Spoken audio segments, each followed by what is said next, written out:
News Maharashtra K9 आवाज जनतेचा।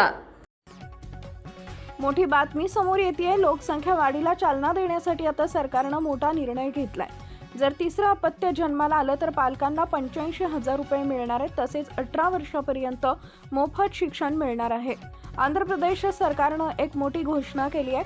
मुख्यमंत्री एन चंद्रबाबू नायडू यांनी विधानसभेत बोलताना याबाबत माहिती दिली।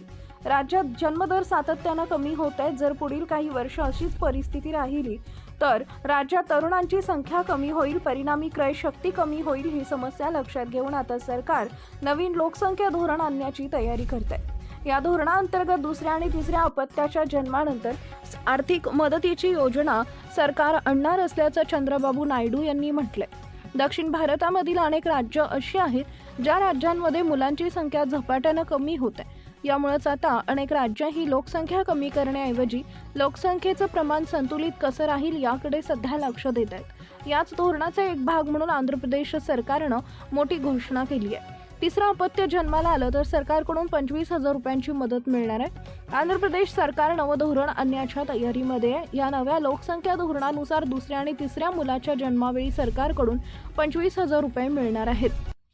तसेच तिसऱ्या मुलाचा जन्म झाला तर त्याला सरकारच्या वतीने अतिरिक्त सुविधा देखील दिल्या जाणार आहेत। सरकारच्या नव्या प्रस्तावानुसार तिसऱ्या अपत्याला पहिले 5 वर्ष दर महिन्याला 1,000 रुपये दिले जाणार आहे।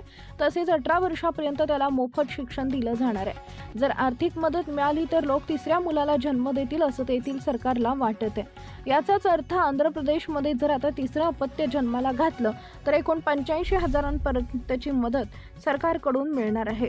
दरम्यान समोर आलेल्या माहितीनुसार आंध्र प्रदेश सरकार मार्च महिन्याच्या शेवटपर्यंत या योजनेला अंतिम रूप देणार असून येत्या 1 एप्रिलपासून राज्यभरात ही योजना सुरू होण्याची शक्यता आहे। या योजनेमुळे लोकसंख्या वाढीला चालना मिळण्याची शक्यता आहे। महाराष्ट्रातील महत्त्वाच्या आणि ताज्या बातम्या पाहण्यासाठी आमच्या न्यूज महाराष्ट्र K9 चॅनलला YouTube वर सबस्क्राइब करा आणि बेल आयकॉन प्रेस करा।